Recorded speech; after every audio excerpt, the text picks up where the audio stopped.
One shot, one kill. Fire when ready. We're basically pinned down, and we're surrounded by snipers. Nobody likes the Yankees. No, Is that true? half of New York doesn't even like the fucking Yankees. No, my wife's dad saw a kid the Yankees hat on and called him a fucking asshole. Oh, wow. It was like 5 years old. Well, gotta get used to it. That's how people feel about the Yankees.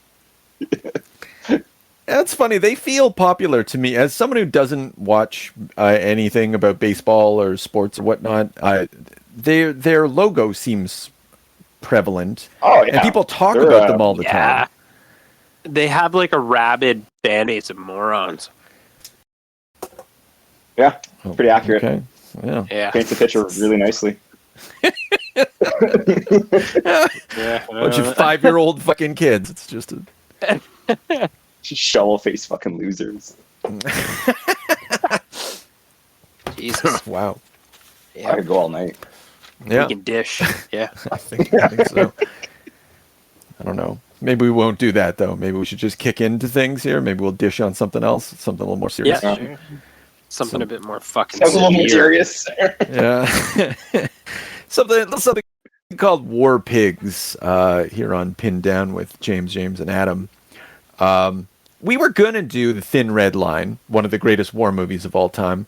But then, we just didn't. We did like pretty much the whole opposite of that. Like right into the muck again. And we accidentally uncovered a series. We picked this movie for reasons we'll get into, this War Pigs movie from 2015, directed by Ryan Little. It just had Dolph Lundgren, and fucking Mickey Rourke, and it just looked like a colossal piece of shit with really low reviews. But apparently it's the fourth installment in some sort of independent series by this Ryan Little guy. It's like these self-contained World War II stories that have like kind of low violence, but still like a lot of sort of high accuracy, to the extent that they can afford high accuracy. Like they just, I don't know if it's high accuracy, but they take it seriously. Like they talk to vets. They do the best they can with a budget below $1 million. So. Not on this movie though. Sorry. This movie, the budget was substantially higher, although I don't know what that number means, but all that money went to Dolph and Luke Goss. Yeah, and maybe and Mickey. Yeah, pretty much. And the reason Luke Goss is great too. He is. Yeah. Anyway, I'll stop the production business. Maybe it'll come up naturally as we go on, but this the War Pigs is a bit of an anomaly in this series. So Adam, the War Pigs, how'd you feel about this glorious production? I'm still upset. Oh, yeah. Okay. I mean, the way I described it to my wife, I was like, do you remember the Apple like marketing campaign when iPhones first came out? And it was like, there's an app for that. I feel like this guy who made this movie, what's his name, Little, was like, had this idea for a movie and then was like, found the app for that and then made it, because it's like that fucking low budget and shitty. I did find it got a little bit better in terms of like the CGI as it went on. The first scene, like the first battle scene, like it was almost like they were like the bullet streaks were like white, or sorry, like yellow lines across the screen. It was really bad. Yeah. Even the lighting was really bad in the whole thing.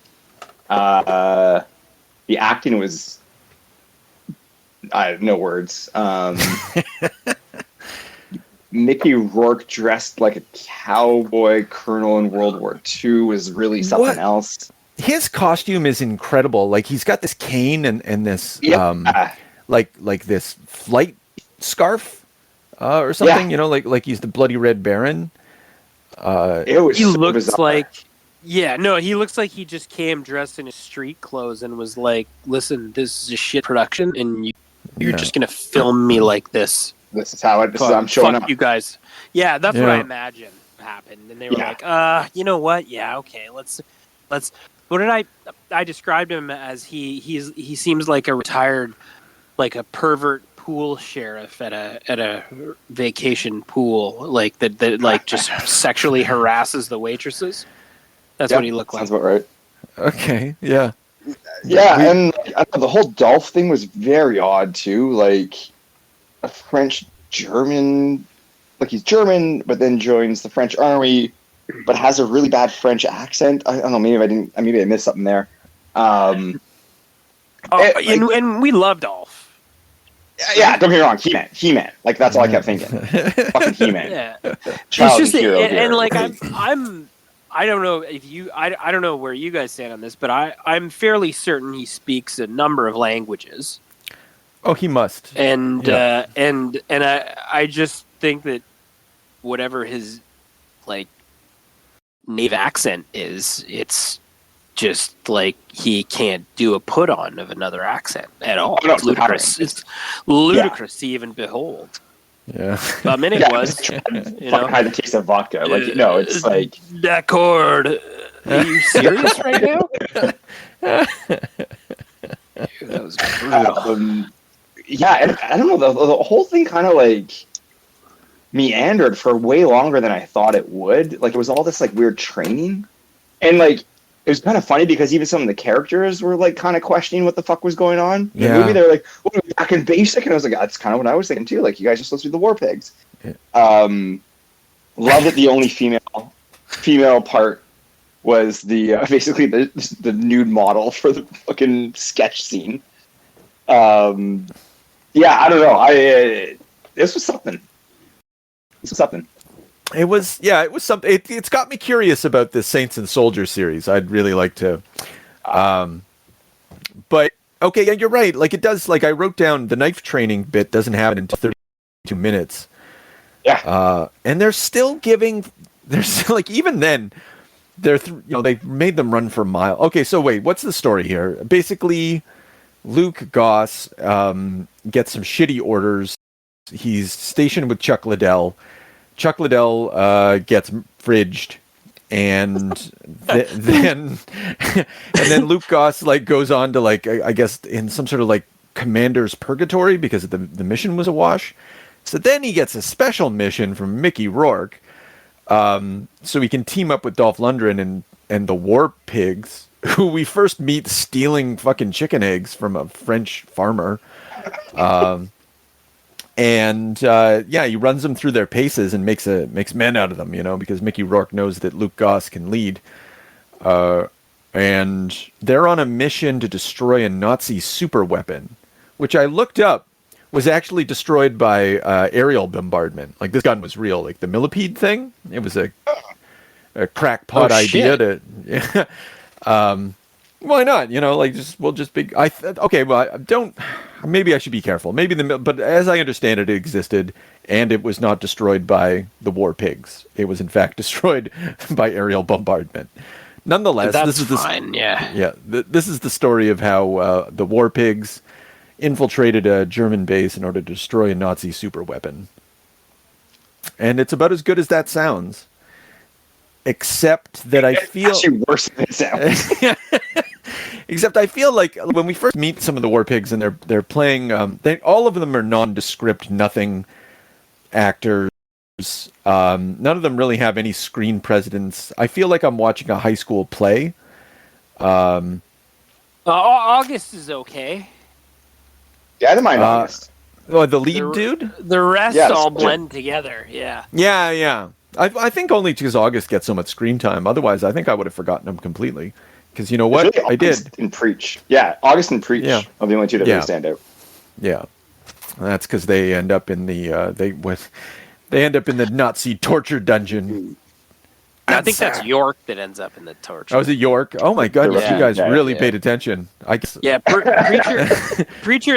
They're actually so nondescript that they put a red scarf on him, so that we were like a different guy. Yeah, that's a different guy right there with the scarf. That's a brilliant move for me. One of them's got fur around the collar. I'm looking. I can't tell. That's right. The guy who makes breakfast. That's Sludge. Okay, Sludge has the fur. Shit. The new recruit Johnny McGee. He's nondescript. But then. Well, and then in Frenchie, he can play later because he's like anxious about pretending to be a German for 20 fucking hours outside of a tank while Gus goes and basically crudely infiltrates their entire Nazi base. Does a great job. Okay, so they Yeah, he's a menace. Like, that's a real pain in the ass to have wandering around in your fucking base. so I like No one can speak German. That yeah. Sorry. So no. So it's that not was great. It's really stupid. The way, speaking of stupid, the way that they're like, okay, so they go on their secret mission, they've crossed the border, they ditch the Jeep because they don't want to get shot at by American planes, if I remember. Right. And then they just get caught by a patrol, and a random patrol guy throws a grenade at them. And then it's fucking calamity at that point. Yeah, all hell broke loose after that grenade. That was bad news. So Luke Goss, of the fame and fortune of Luke Goss, in case anyone's not familiar, he is the man who came to us from Guillermo del Toro fortune and fame via Blade 2. Blade 2, yeah. He is the bad vampire that is first infected with the super vampire virus, and then also Hellboy 2. He is the Prince of Darkness, and he has some low-grade kung fu skills, and he's pretty cool looking. He's surprisingly, yeah. That's what I got for you. That's yeah. Him and Dolph, like when they did the knife fighting thing, I was like, oh, they finally got their money's worth out of these two assholes, because both of them look really great in that. Especially against these jobbers or whatever, but like they've got a grizzled screen presence like Luke Goss does. Like in comparison to the other guys, it's just sad. Yeah, Dolph still got it too. He sure does. Yeah, him especially. I was very impressed with the way he manhandled that much tinier man. Very also brave of him. His shot. Yeah, I like to see him rough up a little guy too. Yeah. But also his shotgun scene, where he was like shotgun amazing. boss. Oh, that was sick. It was so like the way that they did the like. It was like just the mini. It was like such a microcosm in the whole movie. It was like whatever, 25 seconds of just like basically it was just like a big fucking World War II guy that like is old, moves slow but like choreographed very well in an up close scenario, so that he was able to like pick an elbow and like do sawed off shotgun blasts, and it was fucking nice. Like, I don't know, that was probably my favorite part of the whole movie. That's fair, man. That's what people showed up for, more or less. Anyone who. I mean, that's what we showed up for. We showed up for the Dolph to see what kind of bullshit Dolph's up to circa 2000. This is 10 years ago. Yeah. It's not even recent. Yeah, but we didn't get what we showed up for because I just described it as about 25 seconds long. What we got was a long, drawn-out like narrative, basically, that's like and it was slow, and no one was in any real danger for a lot of it. Yeah.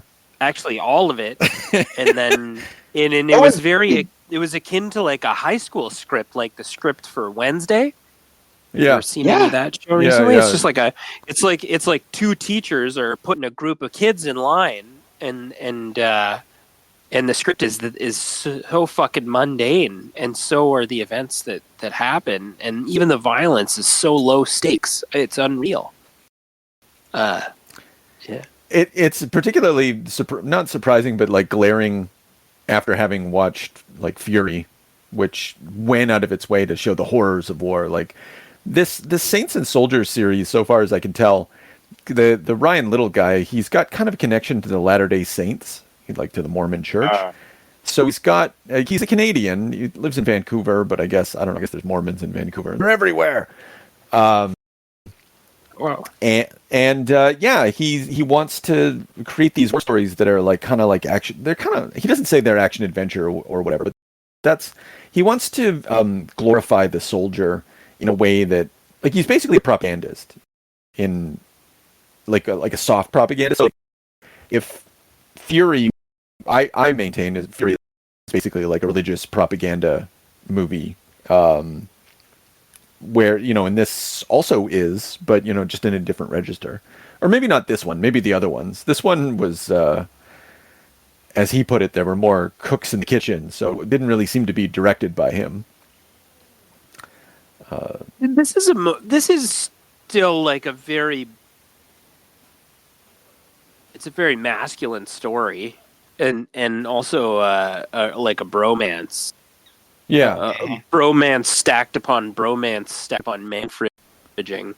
There are two female characters, as Adam described. One, the main female character, is literally a nude life drawing. Who's the other then one? it was the woman that got fucked by a Nazi that came down. Oh, that's right. Adjusted her tits and gave Goss a knowing glance. That's right. Only to have the Nazi be clubbed by a Hitler statue, like a baby seal. Yeah, that sounds so much better than this movie is. Yeah, this is the worst movie I've ever seen. I think I'm locked in on that. Is it worse than Sniper 2 or the Beam one? I think it's a contender. Ooh. Yes, sorry. Yeah.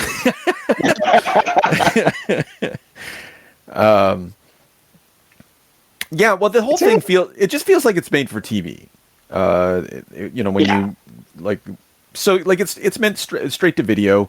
It's meant to be played on Netflix, or the reason they got so much money and they got Dolph and everything. It's just you work with the production company who can give you the money to get the Dolph and the Mickey Rourke or whatever, because people will people will tune in the same way that assholes like us tuned in. And then two, you'll get greater distribution. You're just more likely to get picked up, and more people are going to see your stuff. So, you don't have as much control over the product, he says, but at least you're making money and people are seeing your stuff. But it's not, it wasn't his favorite thing to be doing.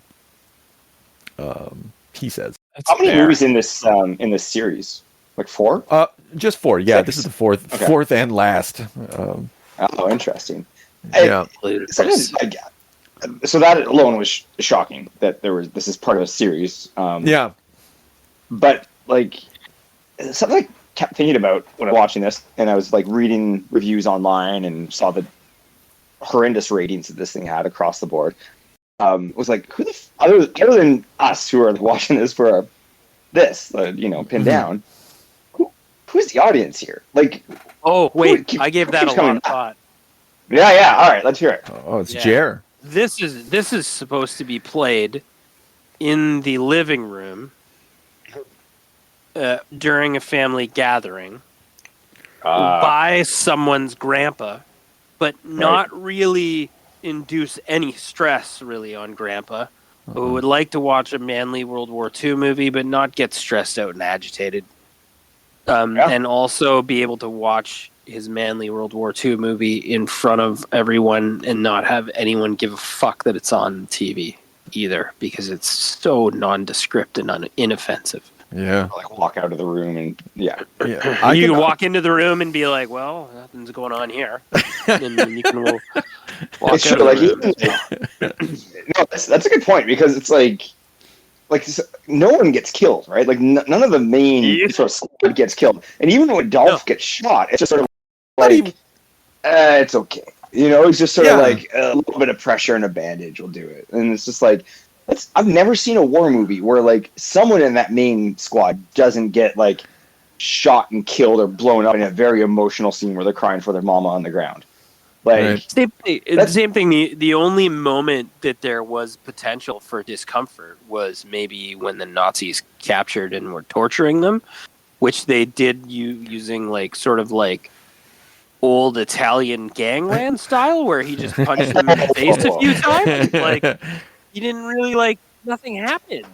Oh no, it was under stress. The guy seemed stressed out that he had to punch them. Yeah, and then he got killed. And the guys, I'm thinking about, the Nazis really hauling back and fucking giving her knuckles to that guy's face. And you'd never think it really. His face doesn't get more, like streaks of blood or whatever, but, the sort of swelling that you would expect from a beating of that type. Oh, yeah, it wasn't anywhere near. Yeah. It did that 1950s action-adventure comic book, kind of kind of vibe to it. I mean, fucking, I would imagine that action adventure comic books of the 1950s had more balls than this did. But yeah, even their death patch looks like a cute little ghost. It's fucking stupid. Like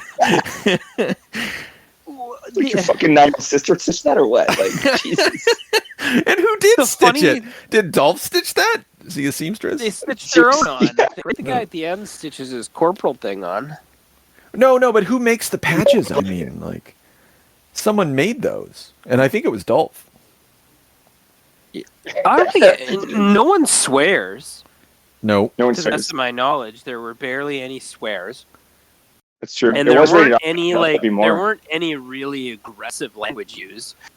But it was still manly. Well, because they Like I like to pin that down. No, it's well, okay. So they're hanging out, they're doing stuff, they're playing cards, they're smoking, they're looking at nude ladies, talking about dirty magazines and whatnot. Yeah, like these are men, right? Yeah, and then they're out there in war. Yeah, they're getting in tanks and stuff.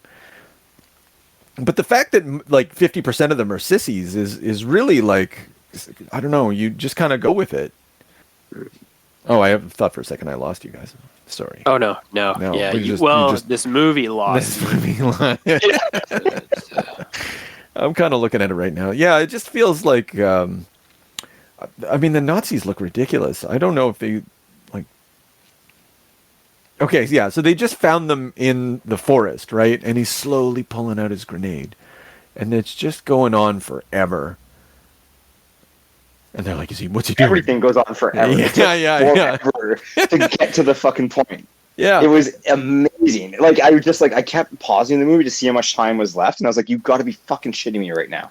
Yeah. Like, where are we going with this? Other than nowhere fast. And also, I'm sorry, like, anyone who's a fan of the fucking French army in the 1940s, but that stupid fucking hat that he's wearing. Jesus Christ. That was to establish his Frenchness. Yeah. The German Frenchness. Oh, man. Well, he's from Alsace or something. I didn't listen to his story too carefully, but there was a lot of. Well, that was one of the better moments in the movie. Like, there were a couple of moments when I was taken out of how shitty the movie was, and those moments I can count on two fingers. I think one is when like they first go out into the field. That's the funny thing too, is the set for this is like just like the bush somewhere, like pretty a much mile out of town, and that's it.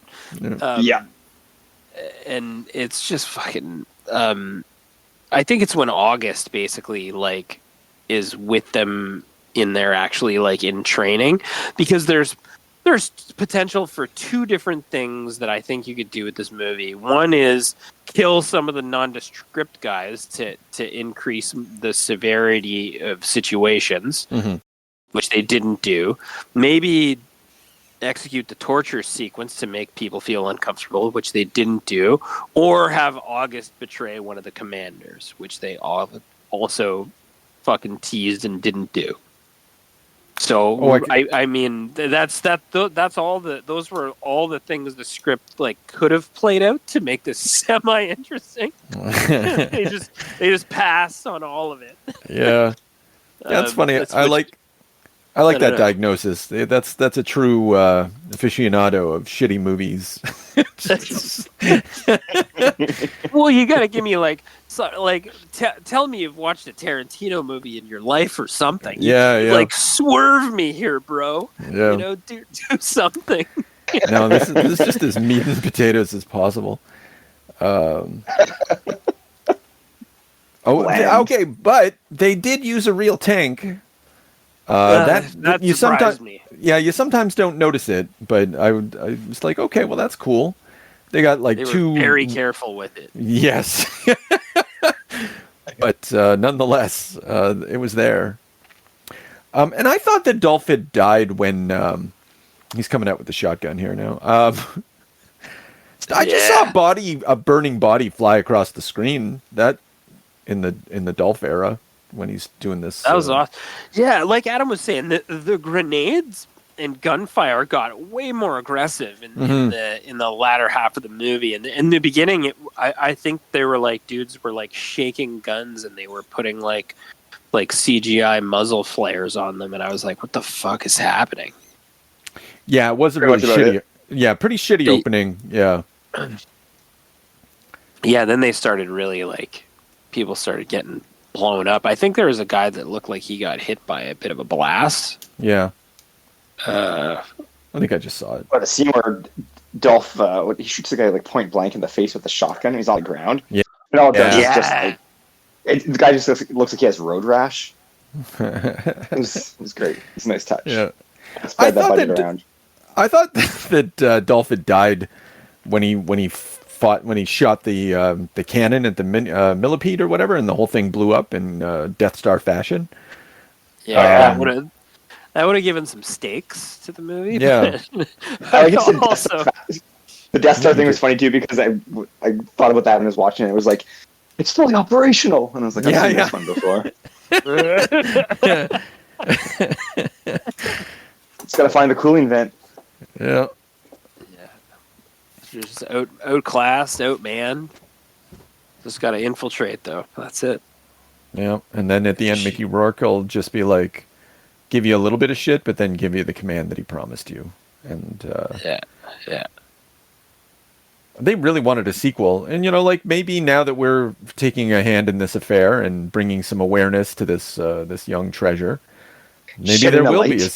be shedding a light down on into the murky depths of War Pigs. You know what? They didn't even play the War Pigs song. I thought we were going to get like a fucking licensing. Are you crazy? Budget. Yeah. I pay Dolph. Or at least like some sort of like low rent version of it or something, I don't know. But I love let's bring Chuck Liddell into this movie. Let's fucking run him around through a war scene and literally have like a mixed martial art. Yeah, he's a little old and out of shape. He looks like I think his hand's cold. broken. I think his hand's broken because he's in that little mitt. Regardless, He's only using one hand. Let him throw some fake punches. For fuck's sakes, he's the only person on the entire cast that could make a punch look believable, except for maybe Dolph. Yeah. I was so disappointed that he exited fucking early like Sean Bean in fucking Game of Thrones. Just shot him in the heart, and they just hugged together. That was it. I thought he was going to be part of the movie the whole time, and yeah. I gotta say, I felt like a sigh of relief when he died so early. I was like, "Oh, this movie can't be that bad then." But it did it left behind the because if Dolph had survived, like this movie is bland, but it would have become a camp movie if Chuck Liddell was like the major character throughout. Because there's no way it would have been awful. Yeah. He is off. He's just not. It would have been more awful. Yeah. I would have liked to see him and Mickey Rourke play off each other. That would be great. God. There's other movies, like Liddell has some other war movies where he's like a naval captain or some shit like that. Like Tubi is just a treasure trove of the most beautiful, I don't know, downstream actors' paydays that have ever been commit to film. This is God's work.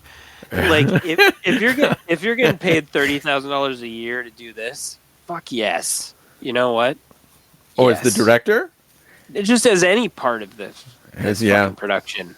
Yeah. Like if you make like the same amount of money you would make working full time wherever, Walmart, the fucking cell phone store, and you're doing this instead, this is great. Yeah. No, I hear that sentiment. You're often. rich with life. Yeah. You know? The people who do it. Ryan Little, rich with life. We're gonna, this is probably the nicest thing that's ever been said about him. So I'll send it his way. Yeah. Rich in life, maybe? Is that what I meant? What did you say? At life? Rich with life? No, with life is Not good. sure. Because you're full, man. You're your bursting out. Cup overfloweth, man. Yeah, just like Ryan Little. I forgot about Dolph's pipe. Smoking that pipe. Oh shit! Do not recall. Where is he, at the beginning or end? Where it's at. Shit. Probably middle. It's the middle. 30 It's the minutes. middle-ish, you know. 30 Okay, minutes in. I'll just believe you. I'm not going to find it. It's before the. Oh, I see. They're. Yeah, I see him now. Okay.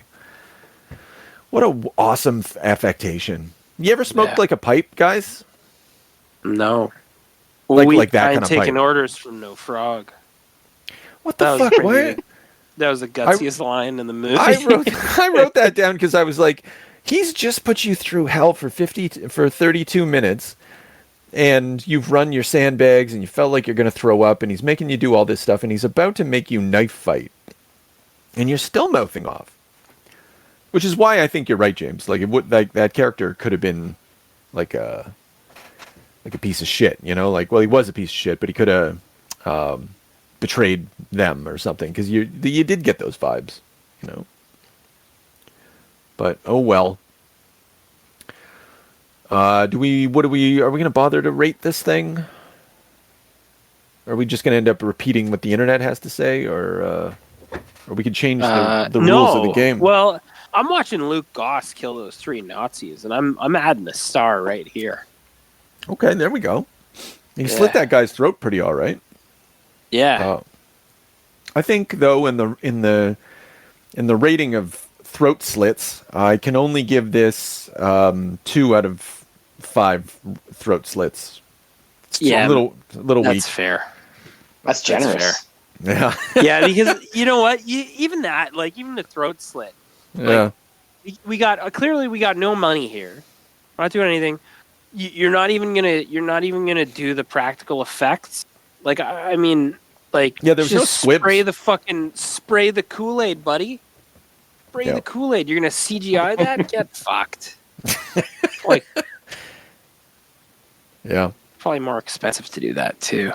So I'm hearing 1 throat slit out of 5 from you, James. Or yeah. Yeah. It's the worst. It's the worst. Yeah, I know it really is. I'm giving it less than that. I'm giving it 0.5 with throat slit. I'm not even going to go fully across the throat. Just fucking flesh. This went fucking nowhere after a long time. There was no emotional investment, no character development, no story development, no arc to it. I mean, okay, there was an arc, arguably, but like, it was fucking awful. Like, I didn't give a shit about that German gun. It did nothing. I had no emotional investment if that thing fucking lived to see the next morning or not. Yeah, nothing. And it was long. Like, that was a long hour and a half. Too long. Yeah. Way too long. For something that went nowhere for fucking ever, that could have been a half an hour fucking movie. And I would have been fine with that. I probably would have given it like 1.5 fucking throat slits. You're saying this is a survivable throat slit? Oh yeah, man. This is it's a nick. This is like a shaving cut for me. Jesus. Much like fighting Dolph. He'll threaten your neck, but just... Have you guys I don't want to mess with the end of this or anything, but have you guys seen the movie poster where they like crudely like Photoshopped Mickey Rourke into an army uniform that he never is displayed in the film? And it looks like his face looks like plasticine. I can't remember the movie poster. His face does look like... for you. He does look like plasticine.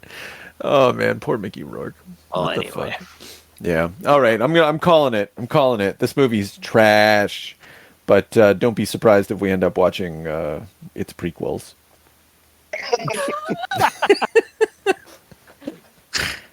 Yeah, War Pigs is a little bit of a different movie. The 3 Saints and Soldiers movies are produced also by me, and they're from my production company with my business partner, Adam Abel.